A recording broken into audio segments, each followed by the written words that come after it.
kids. I ran out and saw the latest Blumhouse Universal collaboration called The Black Phone. This is based on a short story by Joe Hill. Joe Hill, as many of you know, is Stephen King's son. He was featured as a boy in Creepshow, the wraparound segment. Uh, it is directed by Scott Derrickson, who we know from Sinister. Uh, he also did the first Doctor Strange movie. Uh, so he's back with Blumhouse, teaming up once again with Ethan Hawke, who was also in Sinister. Uh, let's see. This is about a child abduction situation in this town. I don't recall if they even say what state this is in, but it's back in '78.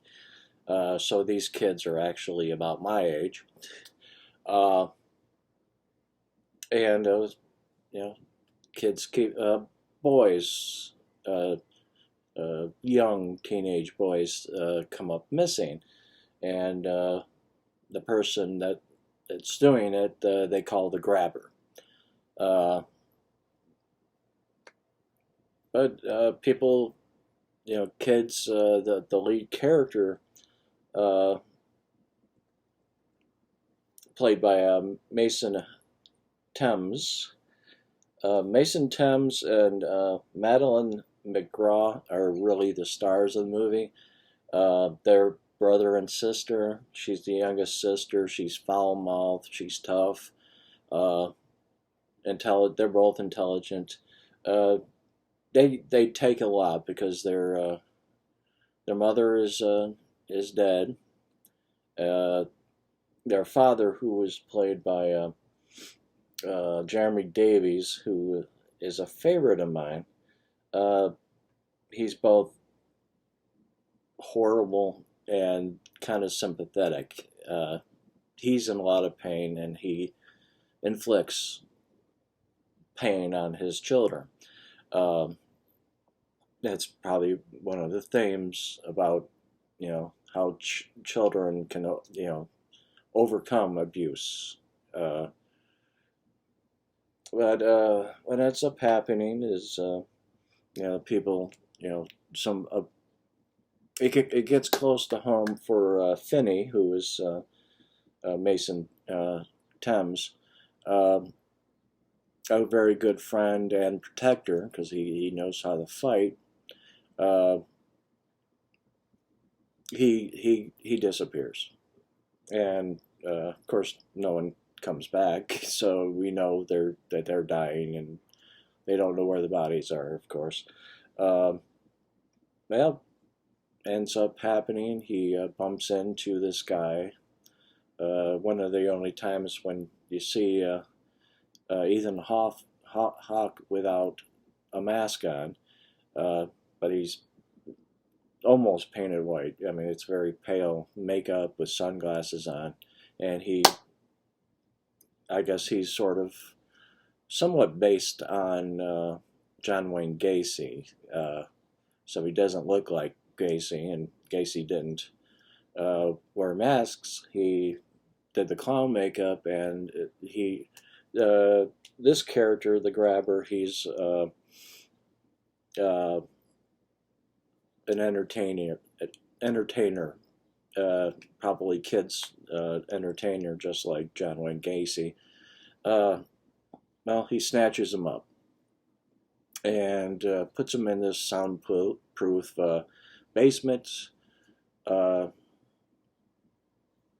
and there's this phone on the wall. The phone's really is useless, except for the fact, and we have to assume a little bit here. Uh, Finney and his sister Gwen had a mother who was psychic. She had psychic abilities, dreams that come true and such, which kind of led her, you know, mental had mental issues because of it, and uh,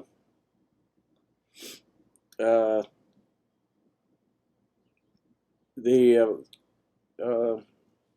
the psychic abilities really are obvious with Gwen because of her dreams, and you have to assume that Finney has abilities too because he ends up hearing the phone ring and having conversations with different victims.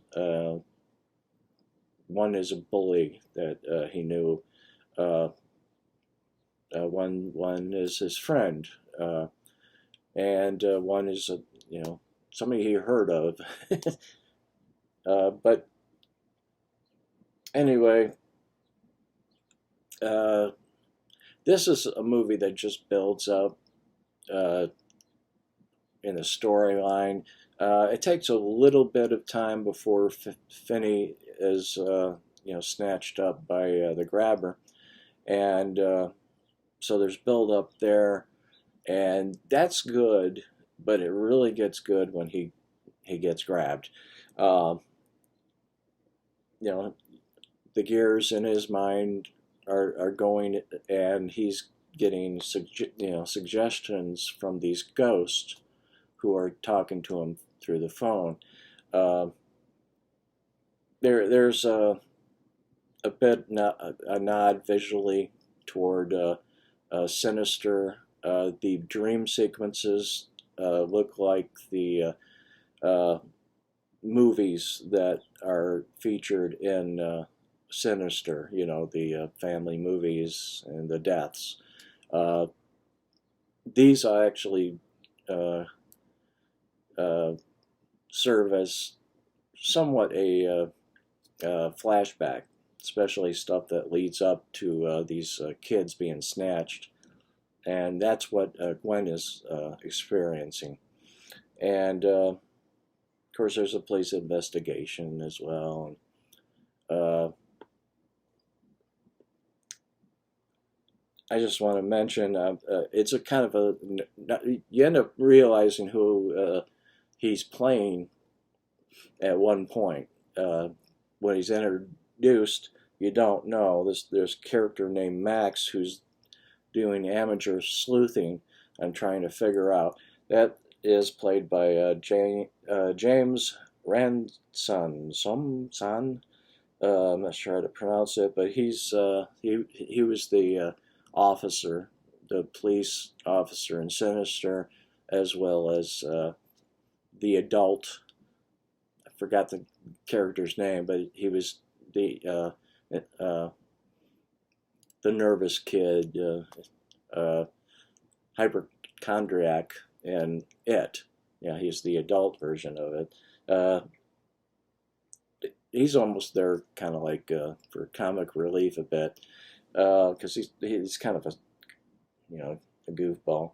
But yeah, the way it's paced and everything, especially after he gets grabbed, is just beautifully handled. I mean, it's just the tension. Things fail, and things seem to be getting worse as well. And the grabber's a little bit nervous about something that I'll just leave there. And everything just adds up. Now, Ethan Hawke, yeah, he's in it. He's not the star. So, like I said, Mason Thames and Madeline McGraw, they're the stars in the movie. Gwen is an excellent character. I mean, she's very funny. And she's a badass. But of course, if you see their home life, you can understand why they're as tough as they are. Well, I really enjoyed it. I'd give it probably let's say 4.5 out of 5 stars. it is it's up there as one of the best horror films I've seen this year. So uh, check it out when you can. Uh, well, as usual, stay safe. Always have a good time. Bye now.